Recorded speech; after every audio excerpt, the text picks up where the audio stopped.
Do you know what a mnemonic device is? You ever heard that term before? I've heard of the term, have no idea.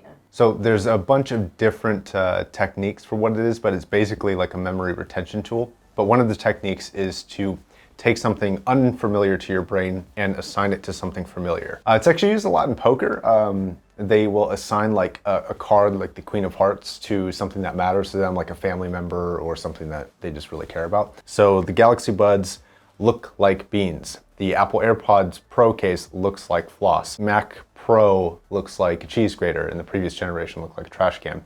Very familiar things to our brains. And for example, AirPods Pro, if even 1% more people remember it, that is millions and millions and millions of dollars in Apple's bank account. So I think it pays for them to make something that is familiar to, or they just really like the memes.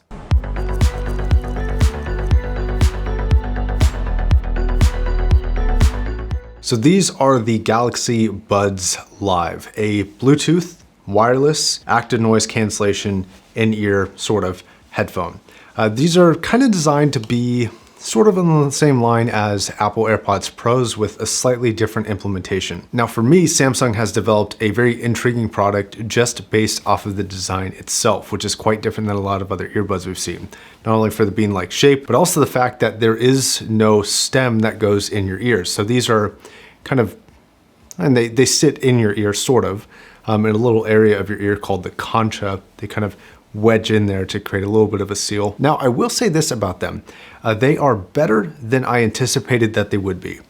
They have certain problems that I didn't anticipate and don't have the problems that I did anticipate. So the first thing I want to go over is kind of the fit and how you put them in, because it's a little bit different. So with a normal IEM, you kind of just stick it in until it's wedged in your ear, and then you kind of move them around to make sure that they're one, comfortable, and then they ideally sound the best.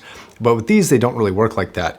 You kind of actually wedge them into place. So you stick kind of the bottom portion down first, and then you kind of slowly push down the back end, and it kind of sticks it in and forms a pretty decent seal in your ear in that area called, again, the concha, which is a very strange word. Now, these do come with an app that has some kind of basic functionality that everybody would come to expect, but then it has some extra stuff. So you can turn your active noise cancellation on and off. You do have an equalizer that you can switch between 6 different presets, being normal, bass boost, soft, dynamic, clear, and treble boost. More on those in a second, but my favorite by far is dynamic. And then you have your adjustable touch controls. Now, a quick note on the touch functionality. I can't seem to place it every single time. I can't seem to reliably go to one specific place and hit it and make sure that I'm hitting it perfectly every time. Then they have something called Labs, which is basically just a really soft white noise that is kind of supposed to fill in background if you got nothing going on. Some people actually really like this for sleep.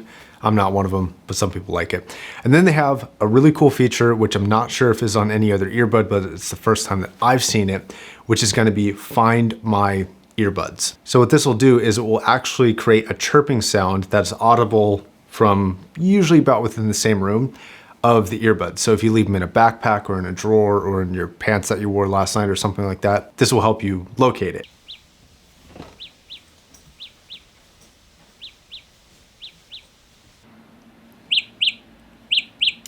Now what's cool about this is that if you have this in one of them and not the other, and the other is just laying on the table somewhere, it will not activate this one, so it's not chirping loudly in your ear, but it will activate the other one, and you can choose which ones to mute and unmute.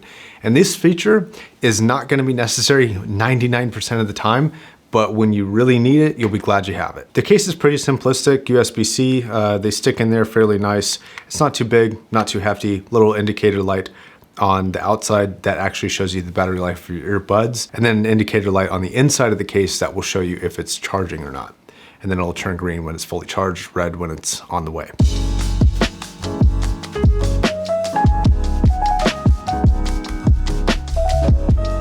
So no sound isolation and then simulated sound isolation.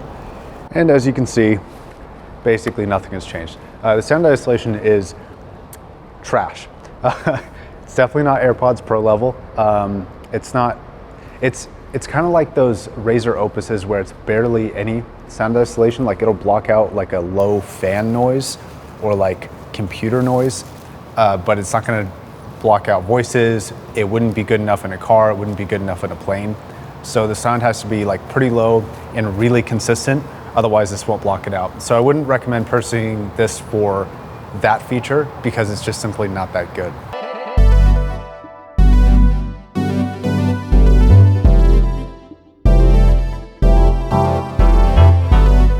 Okay, and then you have sound quality, and they have those EQ presets, which is going to be normal, bass boost, soft, dynamic, clear, and treble boost. And those are all pretty much self-explanatory, except perhaps dynamic and clear. Clear is basically treble boost, but slightly different area of the treble. And then dynamic is my favorite, and here's why.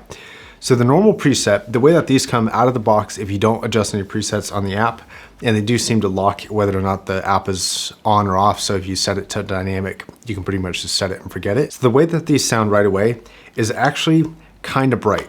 So what audio companies will do to kind of falsify a little bit of detail, to falsify a little bit of added clarity and make it seem a little bit clearer than it actually is they will insert a little bit of a treble boost. And unfortunately, usually they do that right around the S range so that vocals kind of pop through a little bit more if they can't do it otherwise with tuning. And this creates a sibilant experience, and that's kind of what you get. Now that's with the normal preset. If you change this to dynamic, the game changes entirely, and this is actually a pretty nice, albeit not all that clear sounding experience. And it is better in some ways than I thought it would be. See, I figured since this wasn't actually creating like a real strong seal, like an in-ear canal headphone will, that it was going to be pretty light on bass. And that is actually not the case. These things are fairly bassy and have a good amount of rumble and depth to the bass response, though it's notably not going to be as high fidelity as some cheaper IEM options or even things like AirPod Pros. But the point is, it's better than you might expect. Now with the dynamic preset, what you're generally getting is a mid-bass to, throughout the mid-range kind of experience. It's a mostly mid-range centralized listening experience. There's not a whole lot of information or usable information above like 10 to 12K. That stuff is relatively rolled off. You can hear a little bit of it, but it's not substantial. So what this translates to an audiophile is that this isn't a very clear experience.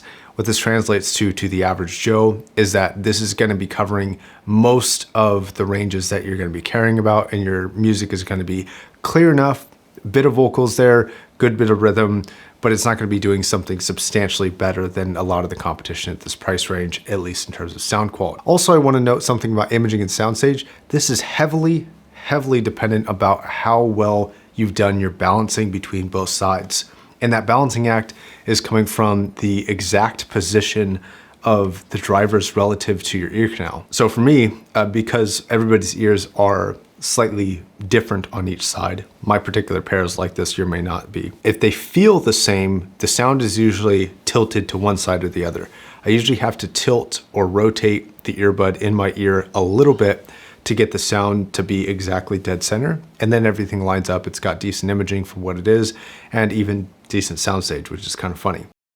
So if you want to get the best sound quality out of this, I would set it to dynamic preset and then make sure that it's in your ears and just go based off of sound, not necessarily based off of feel. At least that's been my experience.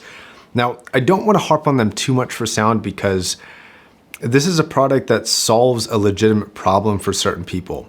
And the way that it implements it may not be the best for sound quality, but as a device, this may be the perfect solution for someone who doesn't like to have things in their ears, but still wants an earbud. This device actually makes me very hopeful for future renditions of something like this because it sounds a lot better than I expected it would.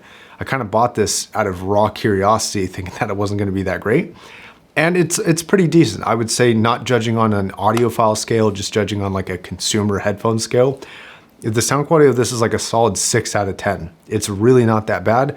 It's not displeasing as long as you're using the dynamic preset. Okay, now here's where I don't have a lot of room to forgive. Some of the features on here are they're just bad compared to competition at or around the same price tag. So AirPods Pro, which I also purchased and own, so no brand affiliation or anything here. See, this device, it's more expensive, yes, but I think it's got the fundamentals down so much better than the earbuds Live do. Things like the microphone quality. The active noise cancellation on here is legitimately good for the price, whether it's earbuds or full-size headphones. For 250 bucks, it's really solid active noise cancellation. They will be adding sort of like head tracking capability for music, which I haven't seen personally yet. And I'm curious to re-look at these when that comes out in a future video. So they've got kind of cool potential updates coming. The sound quality is better than this. Again, sort of early stages and really well developed, but better is better. The connection with the phone is a little bit more consistent, and the functions on the actual device are a little bit easier to find. And while the non-in-ear aspect of this might be appealing to some, this is still going to be a safer and probably more versatile bet for more people. So this has the fundamentals covered, those real elementary things that this just has to figure out in order to be a good product for what it's saying it can do. It's got it better than this does. And that's what I keep coming down to is like, I kind of like this thing. I do. I think it's a genuinely cool, intriguing product, and I think it sounds okay for the price.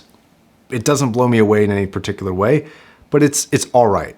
However, if you just spend a little bit more, you can get something just so much better in every single category. And that's the biggest problem I have with these things, is that they're good, they're just not good enough. All right, guys, thank you very much for watching. Until the next video, my name's Josh, signing off. Beans.